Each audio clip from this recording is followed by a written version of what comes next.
Hi, this is Andrew, and this is Keen On, the daily now.tv chat show with some of the world's leading thinkers and writers. Hello, everybody. It is Saturday, March the 30th, 2024. We've done so many shows on the need to disrupt politics in the United States. It's archaic, it's run by old people, and lots of ideas about changing everything. My guest today on the show has already disrupted one industry. He's known as the enfant terrible of the art world. He has many enemies and some friends in the art world, and he just ran with not a great deal of success, but quite a lot of energy and noise for Congress in California. His name Senate. I ran for the Senate. Oh, whoops, Stefan, I already got it wrong. Stefan Simchowitz ran for United States Senate. My delusions are like Don Quixote's. They're bigger than the Congress. And not only your delusions are bigger than the number of people who voted for you. You got 0.24% of the votes, but it's still got a lot of press, particularly in the art world. Stefan is talking to us from Malibu, one of the places he lives in the Los Angeles area. Stefan, I got 12,300 votes, which even though I got 0.24, I can't even believe 12,000 people voted for me. So I'm like, that's an unimaginably large amount of people. So I was happy. Well, the art world, probably most of the votes came from the art world. Art Review talked about you as an art collector running for U.S. Senate. Art Forum talked about you aiming for Dianne Feinstein's seat. So the art world was aflame. Why do you think you got so much press from the art world for your Senate bid? Well, because very few people would run openly as a Republican for United States Senate. And it actually does take a little bit of work. I'm very proud to say that I did only spend $3,500 on my campaign, which, for 12,000 votes is about 30 cents a vote, whereas Adam Schiff spent like $20 a vote. So I'm kind of proud about my. Were you at Stanford with Schiff? I know he was another Stanford grad. No, I didn't know him. I honestly know nothing about, very little about the system. I think the art world wrote about it because what else are they going to write about? No one's doing anything that interesting in the art world. They go to another fair and they're basically joining a board of a museum, or art world news is when a rich guy decides to sell a Basquiat. It's boring. And I think I think people in the art world like me to be this sort of caricature of evil or badness. So running as a Republican gave them something to write about me being bad or evil as well. I mean, the Daily Mail wrote about you, saying that you were the Sith Lord of the art world. What have you done, Stefan, in the art world to piss some people off? With all respect to the Daily Mail, that's not writing. That's an AI bot basically taking information and coming up with something. I would not. Yeah, I don't think this show has a great deal of respect for the Daily Mail. But what have you, in all seriousness, Stefan, what have you done to piss off so many people in the art world? The Wall Street Journal had a big piece about you, saying the art world loves to hate him. The New York Times Magazine had another big piece about you, talking about your battles with the art world. What is it that you've done to piss them off so much? I mean, oh God, I think I speak fast, I think fast, and and my approach has always been different. The art world has a set of rules, like a rule book. You do this, then you do this, you do this, and you behave a certain way. I think my approach has been, instead of coming through the front door, I've just gone in through the back entrance, and I think people don't like that. I mean, I don't want to get too serious, but this might sound, I never even like saying this, but a friend of mine recently told me that there are three kinds of Jews. There's the money Jew, the sex Jew, and the book Jew. And she said, you're the money Jew. And I think it's always been something that I've... Say that again, the money Jew, the... sex Jew, and the book Jew. And what am I? I don't know. You got to figure... I don't know you well. You're the Jew expert. So I'm allegedly the money Jew. And I think the caricature of the money Jew is this sort of greedy, money hungry person. And I think because I've discussed money so openly in relationship to the art business and tried to deconstruct the relationship between distribution, production, and capital, as well as social capital, I think my open discussions about money have irritated the art world.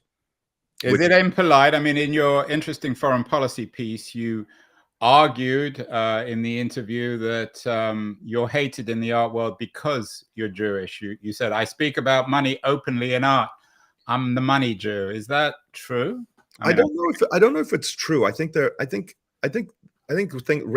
sexism, anti-Semitism, they're all things that no one consciously will admit to being. But I think people subconsciously are in the way they. So I don't like to say yes, it's anti-Semitic, but potentially it is.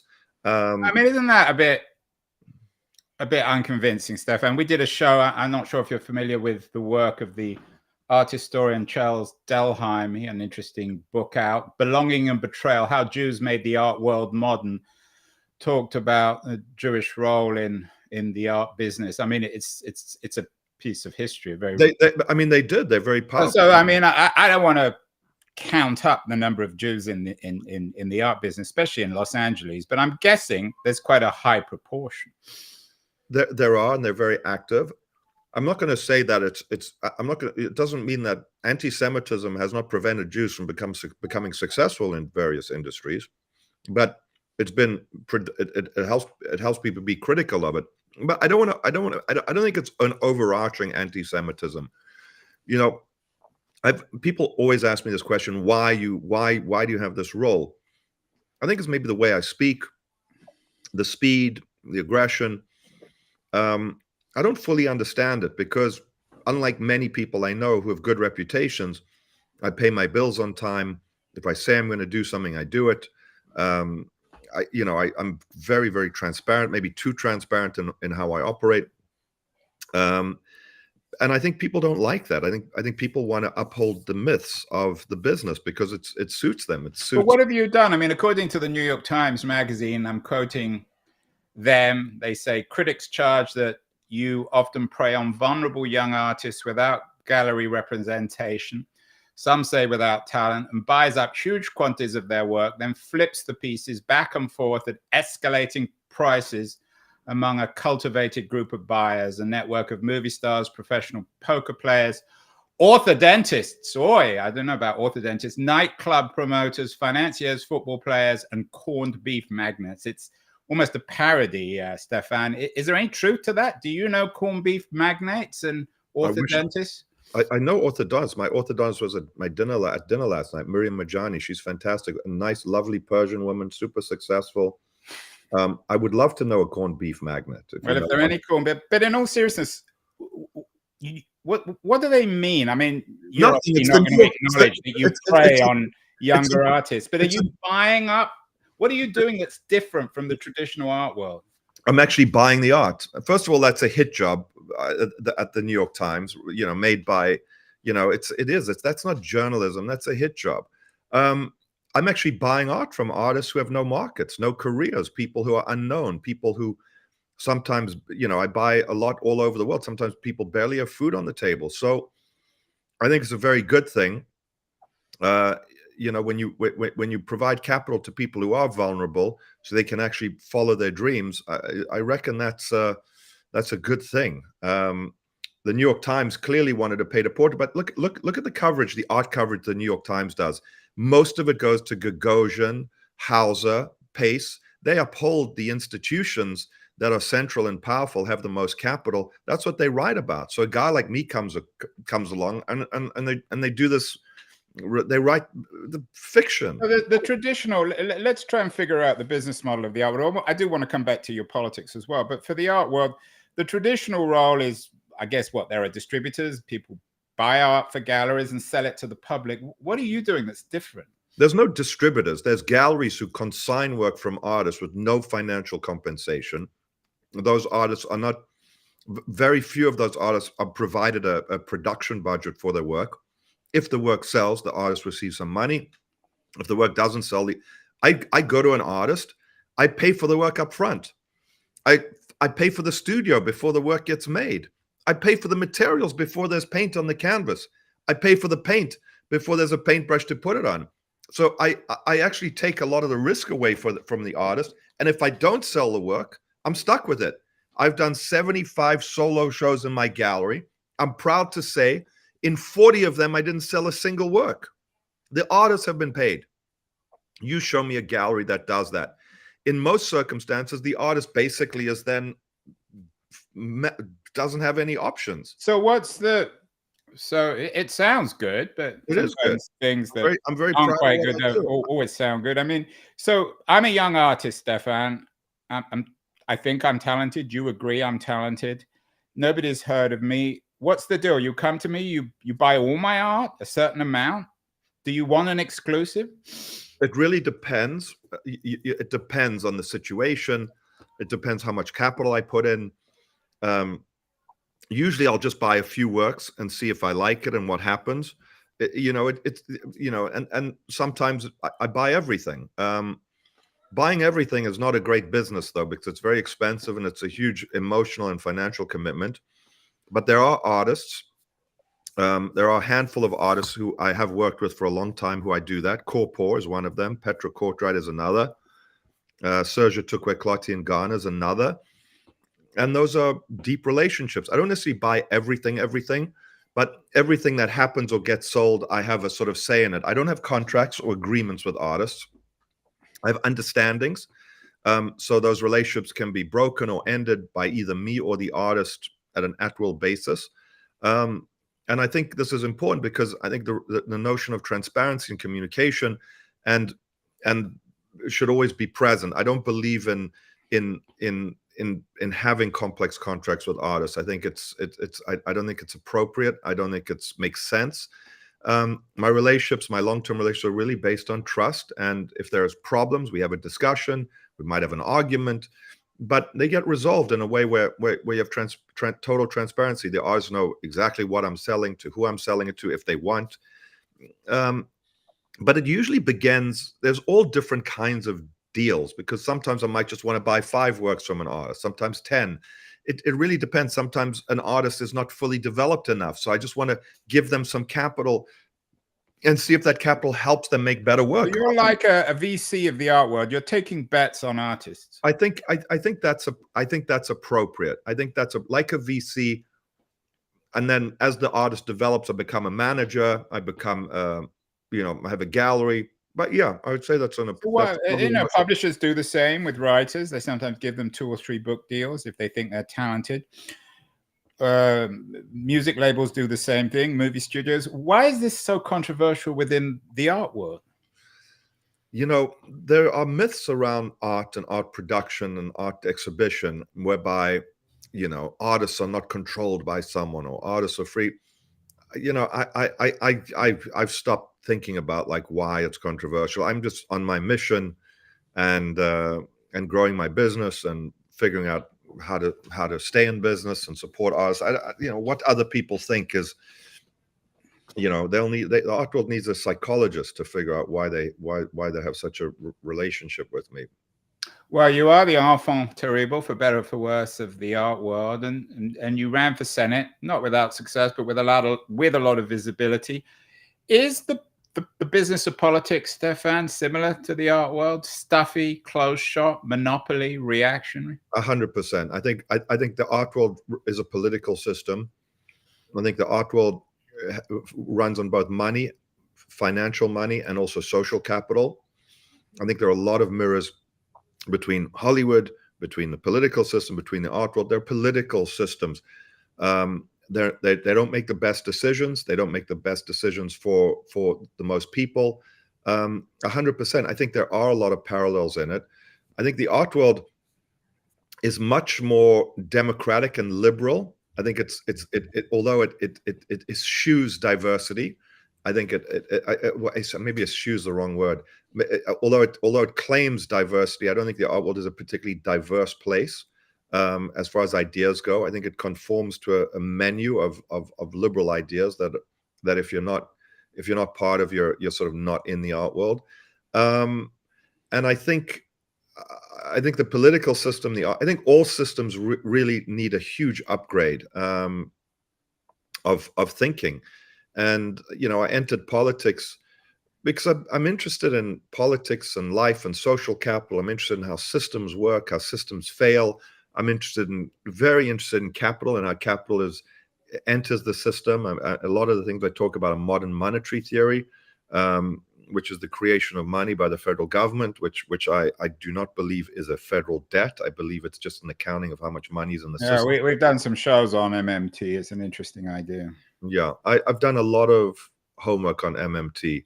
I don't know if you've come across a podcast run by a guy named Steve Grumbine called Macro and Cheese. Is it good? It's fantastic. We'll have to listen. Steve Grumbine's a sort of a disgruntled ex-AT&T employee who, like many people, suffered the 2008 financial crisis.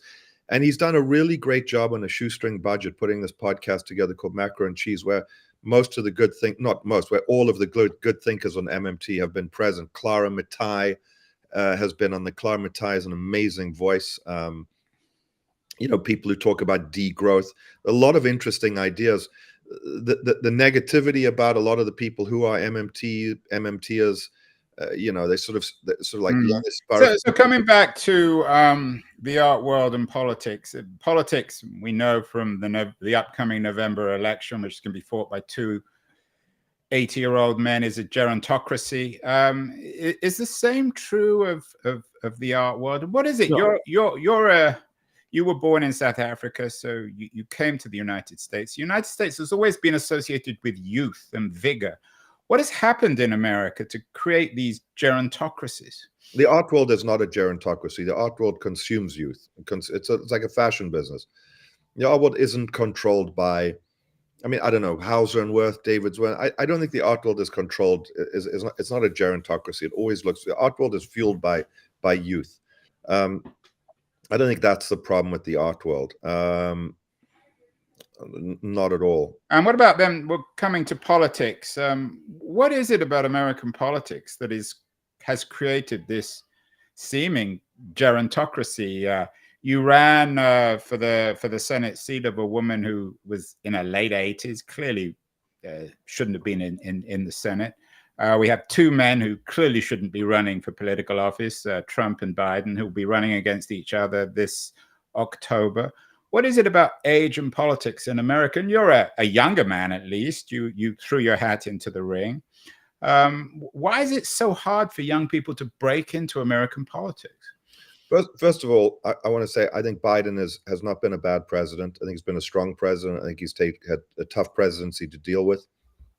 I don't dislike Joe Biden, but I think it's hard to break into American politics because it's money controls the game, just like the art business. Like art news is a Basquiat going to Sotheby's. Art news, Basquiat sells it. The art business is just a reporting of how money is spent and made. And this is the problem with the political system. It's all about money. Joe Biden raised $26 million at Radio City Hall last night. It really, what the news has become is an accounting and a record of how much money is either made or spent. That's a big problem. And I think the political system, that's all it is. Adam Schiff spent $36 million on his campaign. Steve Garvey, honestly, who was, in my opinion, no business even running for United States Senate, except that he's well known and famous, was a beneficiary of Adam Schiff spending $10 million on his campaign. And he did it so he didn't have to run against Katie Porter in November. Really cynical. The reason is when you put money when money controls these systems, those who've lived the longest and compounded wealth the most end up controlling the system. So if you're 70, you've compounded wealth, you have power. I think it's really that simple. It's ironic, Stefan, isn't it, that as you say, a lot of people in the art world think you're the Jewish money guy, and yet you're anti-money, it sounds like. I am anti-money in many respects. Money is there to help me finance my business. Have you made a lot? I mean, you own a lot of homes in Los Angeles. Have you made a lot of money? I don't know what a lot of money is today. Well, I don't know, $50, $100 million? No. So you haven't made Silicon Valley style money? Well, I mean, I don't know if I don't know what I've made. I've got art. Like art, I don't know how much it's worth. I'm either bankrupt or I'm rich. I You don't know. can't buy real estate in Los Angeles with art, can you? No, but I've made money. I've got a nice home in Malibu. I bought it for $2 million. I got a house in Pasadena. I bought it for $1.2 million. You know, these are not like $50 million houses I live in. I fix them up. I live well. You know, I don't have huge capital. I have a lot of art. I don't know if it's worth anything. I don't know if it's worth a lot. That's the thing about art. You can, I don't know if I'm bankrupt or I'm rich. I don't know. And it doesn't sound as if you probably care that much either. I care about meeting my financial obligations. I care very much about making sure I can meet payroll. I have 45 employees. A lot of people are very reliant on me. It's very important to me that I'm able to fulfill my obligations because a lot of people count on me. I have artists. I have an artist in Ghana who has 25 employees. Those people count on me. I have artists in Zimbabwe who, if I don't pay them, they don't eat. I've got artists in LA with kids and wives. So meeting my financial obligations is what I care about most importantly. And then bringing culture to people. And meeting your financial obligations when you have a big operation is very challenging and difficult, and it's a big responsibility. And as it grows, the responsibility is larger. So I view money as a mechanism required to meet people. So I take it very seriously because so many people are reliant on me having liquidity and financial stability. Am I rich? I don't know. I'm able to eat in whatever restaurant I want. I'm able to drive a nice car. I don't like private yachts. I don't like flying. I don't like private planes.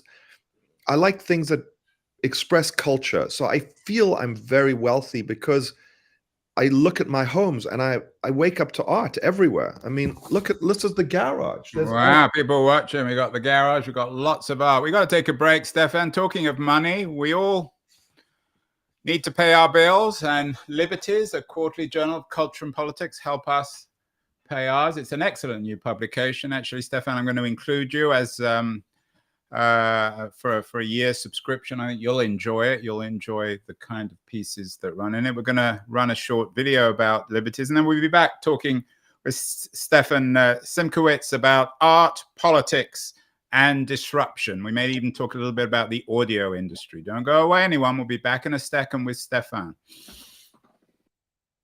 News, the noise, there is nuance, insight. Liberties is not just a journal of ideas. It's a meteor of intelligent substance. It's the place to be for engaged citizens. Politics, opinion, substance. Liberties is a triumph for freedom of thought. A quarterly of urgency, of cultural exploration, of intellectual delight, of immaculate prose. It's invaluable. Subscribe now or find Liberties at your favorite bookseller. And you can subscribe to Liberties at libertiesjournal.com. We are speaking with the enfant terrible of the art world, Stefan Simchowitz, from one of his homes in Malibu. Stefan, you recently ran for Congress as a Republican, even though you seem to have some admiration for Joe Biden. Some of the politics that you ran on are controversial. In the Free Press piece, you were quoted about rounding up 150,000 homeless people in California and putting them in MASH camps run by the military. This sounds pretty hard line. What do you mean by that? Or what did you mean by that? Well, when I think about MASH camps, I think about Radar and like the TV show MASH from the 70s. I don't think about like sort of hardcore people on the Texas border. I think the federal government has a huge capabilities and infrastructure. I think the military is fantastic and has a lot of capabilities to meet the needs of the people. And I think we have such a dire emergency in California that I meant that we need some creative thinking to deal with this massive population. And it wasn't meant to say we round them up and treat them inhumanely. I think it's inhumane that people live on the street like that. But they want to live on the street. Why not let them? I don't think everyone wants to live on the street. I think some people want to live on the street and many don't. And there are many people caught up living on the street who don't. There's there are different kinds of populations in the homeless population. It's not one group of people all with the same thing. There's different people and different kinds of people, and we need to be able to look at this population and say, what's going on here? Are these people on the street willingly? Are these people on the street because they've got mental disabilities and don't have mental aid? Are these people just middle-class people who've lost their jobs and fallen on hard times because of health bills or whatever? We need to sort the population out. And I don't see any way of doing it unless there's some extreme action. And the conversation wasn't about, it wasn't authoritarian, it was about using the resources of our federal government and our great military to actually fix the problem, to house people, to sort out who's who and what's going on, to come up with actions for the people who are middle class, who need a job, who need stable housing, to sort them out. And it's really just about using the infrastructure we have, instead of, we've got tents and military infrastructure sitting in storage bins all over America, which could be used as what has your experience been in terms of disrupting the art business? You've clearly successfully disrupted it, that might help you address this issue of homelessness in California, which, whether or not you believe in quote unquote rounding up people, there's certainly an issue. Everybody agrees about it, whether it's in Los Angeles, I was down there last week, or in San Francisco where I live. There's a huge problem. What has your disruption of the art business taught you about addressing a problem that no one seems to be able to fix on any political side? You need solutions that are unpopular. You need to be able to call artists who expect $10,000 a work and say, I'm going to give you $2,000. And you're going to and what happens when you do that? Do they put the phone down? Do they scream at you? Well, they're like, I need 10, but the gallery's not giving them 10. The galleries who are selling their work for 10 are sometimes not even paying them. And they might be young and delusional, but like when an artist can produce 40 paintings in a year, and you can give them $2,000 a painting, they're making $80,000 a year. That's a lot of money, to do what you love, to make 3 paintings a month. So what you're saying is you've got to tell truths that people simply don't want to hear, and that everyone's been lied to or been told they want to hear.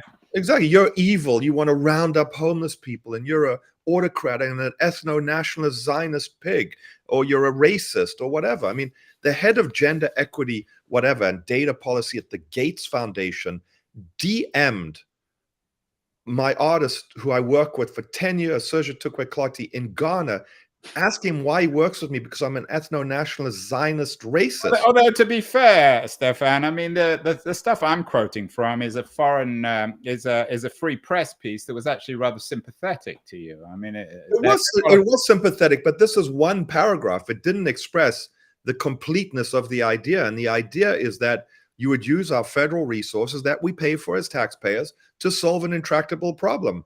I had retail galleries in LA, one in West Hollywood. I closed it because my 24-year-old female employee was not safe for her to be there, because there was a homeless person who slept in front of the gallery every night. There was a naked man who came in one day to the gallery. Very dangerous. I've got a gallery downtown. The guy, Jose, was attacked by a homeless guy yesterday. It is dangerous. Businesses are closing in California. It's dangerous. There's not like, oh. Yeah, and you wrote about this, or the Free Press piece talked about, and I'm quoting you, you're fed up with progressive politics that have allowed the city, Los Angeles, overrun with crime, homelessness, and drug addiction. I was down in LA last week, was on Wilshire Boulevard, and there were homeless cities there. Is it simply because people are not willing to acknowledge the truth? They don't want to hear the truth about why there's homelessness? It comes, well, I don't think it's about the truth. It's about this idea that there are no hard decisions. I think DEI and equality and all of these, they've been totally overwrought, where you're incapacitated from doing anything. You've brought up those words, DEI. You, at least according to the Free Press piece, despise the DEI bureaucracy. This is the anti-woke argument. Where is the DEI bureaucracy? I have to admit that maybe I'm just a podcaster, a small-time podcaster, but I've never experienced the DEI bureaucracy. Where is it? I mean, when my artist receives an email, a message, DM from the head of gender data policy at the Gates Foundation, questioning why he works with me because I'm a racist. And who cares about that? This is an artist in Africa who's receiving an email from someone who works with one of the most powerful charitable organizations in the world, telling the artist not to take capital from me, not to work with me, because this artist has stayed in my home. This artist's response is, I found it completely racist that she emailed him because he's lived in my house for a year in LA and knows me really well for a decade. But I think this thing I see all the time. So that bureaucracy is present. It's present in the art institutions. The art institutions are beginning to hire curators who are implementing DI initiatives. And you know what? They're doing shows that no one cares about. They're showing art that's not good. They're making movies and TV that is nonsensical.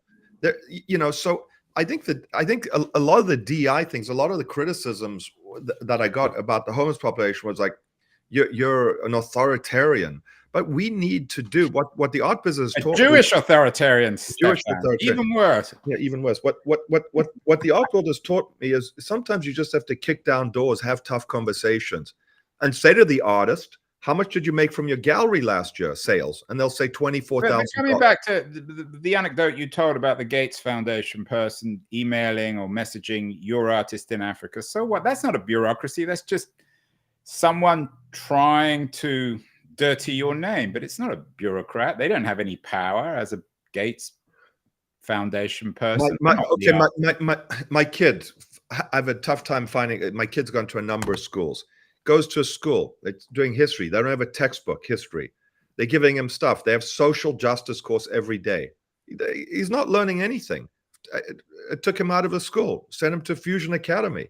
These kids are not going to be educated properly. They're not learning anything.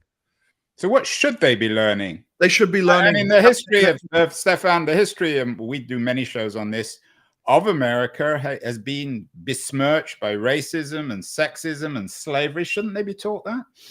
They should be, but they don't have to be. But they should be. But if you study the history of America, you're going to see that it's sexist and racist. But you shouldn't be just writing essays about critical race theory. You need the timeline. This happened, and this happened, and this happened. AP history. AP European history, AP American history. Very simple, structured courses to build a framework that you can actually understand the historical timeline of how things happened. Yes, they were racist and sexist, but you need the timeline. You can't remove the timeline and then just discuss the racist, sexist attitudes of history that overwhelm history. You understand the timeline. Once you understand the timeline, you can fill it in. But they're not even being taught the timeline. All they're being taught is it's racist and sexist. So everything that has power is racist, sexist, unequal, colonization. If I'm rich, I'm a colonizer. If you're poor, you're colonized. It's a really simple directive, and that's what people today are learning. It's not like 20 years ago where a guy would see a guy driving a Rolls and the guy was in a scooter and be like, that's a beautiful Rolls. I want to have one day. I'd like to make that. What they're saying is, I want to take your Rolls. You need to be on the scooter with me. Very different America.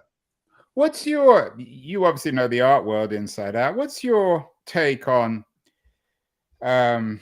narratives in art? I just watched this week a documentary on Frida Kahlo, the Mexican artist. And I thought it was an excellent documentary, but I read a very critical review suggesting that it didn't address her politics and her take on the Mexican state and Mexican capitalism and that sort of thing. Is all art for you political, and the kind of things that outrage you, are they manifested in art? Is there increasingly an artistic reaction to what you call the DEI bureaucracy? Absolutely. They're making bad art. Frida Kahlo maybe didn't discuss it because she was focused on making art that's beautiful. Art is a thing that functions in its own sphere. It's not there to be used to ideologically fulfill and pursue an agenda. That's fascism. Fascist architecture is there to show the power of the state over the people. So good artists are focused on the aesthetics that that have to do with making art. And what's happened is there are artists who are political artists, performance artists, but it's all become like, oh, if the art has fulfills an identity politics agenda, then it's good, but it's bad art.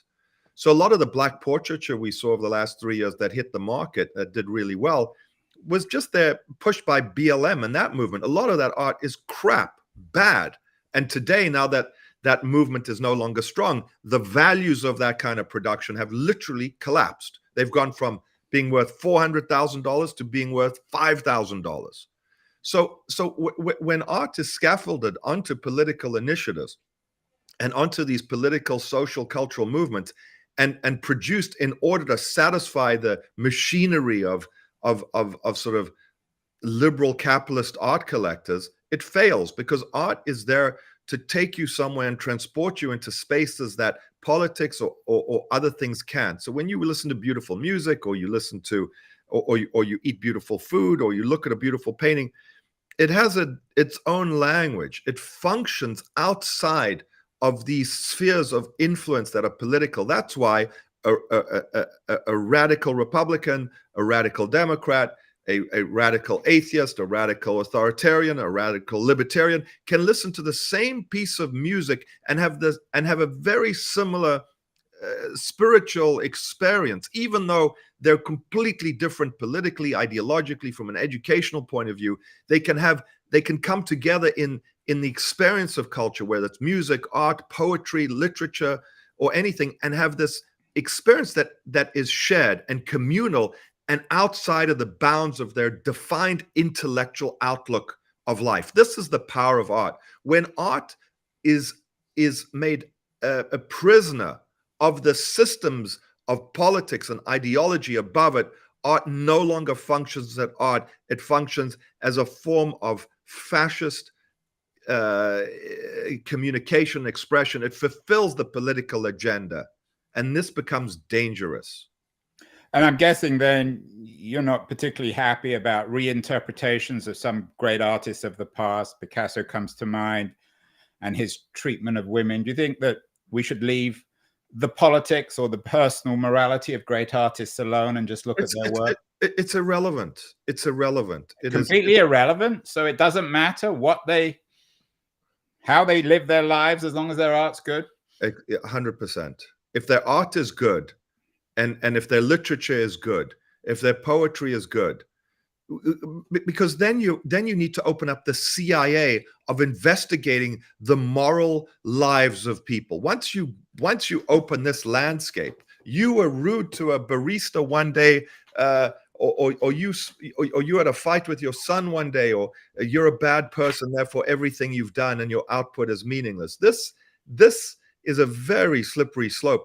If you take it to it, the way to see if something's dangerous is take something to its extremes, and at its extremities, if it doesn't make sense, then it's dangerous. But yes, I don't want to throw out Picasso, because if anything, I want to throw out Picasso because he copied tribal art from Africa, and maybe the tribal art from Africa is better. If anything, maybe Picasso's a copycat, not how he treated women or what he did or whether he was drunk or. It's difficult enough understanding art. But how many fascists have made beautiful music? How many racists have composed? Go back to do you know if Mozart was a racist? I don't. Maybe he was. Do you know if Aristotle? You can take the entire tradition of Greek. Aristotle basically said a slave is a chair without a soul. The equivalence. If you look at the ancient Greeks, look at their relationship to slavery. It was outside of their concept in the ancient world to understand that slavery was a bad thing. Can you, Stefan, final question. It's a fascinating conversation. We'll have to get you back on the show. Maybe we can have a whole show on your attempt to disrupt the music and the audio industry. But what about artists, younger artists who you work with, who probably strongly disagree with your politics and your take on art and the separateness of art and morality? Do some of your partners or clients, I don't know how you would describe an artist who you work with, do you think they share your politics? Is this a problem for you, or could it be a problem? Is it a problem? I have no idea. Every time I contact an artist, and they ask their teacher whether they should work with me, the teacher says no. Or, so it's like, this has been this way for 10 years. All I know is there was an artist who taught at UCLA, stood up at UCLA and said, if a person named Stefan Simchowitz calls, hang up the phone. I was like, is this person going to pay their I wish bill? I had your impact. Everyone would. I hope I may get an email from the head of the Gates Foundation telling me not to work with you and to delete this interview, Stefan. Don't worry, I sent the Gates Foundation a message already complaining about their employee basically telling artists not to work with me. And how'd they respond? And they didn't respond. They don't care. I work with artists who are very loyal to me, artists who know what I've done for them. They forward me all the communication. So I receive emails, messages, these like these patronizing white people protecting the integrity of artists all over the world. Turia Magdalena in South Africa, black artist, no one supports her, lives on the margin. So they share the messages with me, and I read what these people say. The artists find it so patronizing that white people in America who aren't even going to buy their work. So I'm used to it. So final question, Stefan. Well, let's end on politics. As I said, you ran for the Republican seat, or you ran as a Republican for the Feinstein Senate seat. You got 0.24% of the election. As you said, you got a few thousand people voting for you. Is this the end of your political career, or might we hear about Stefan Simchowitz again in politics in California? I think you will. This was just me practicing.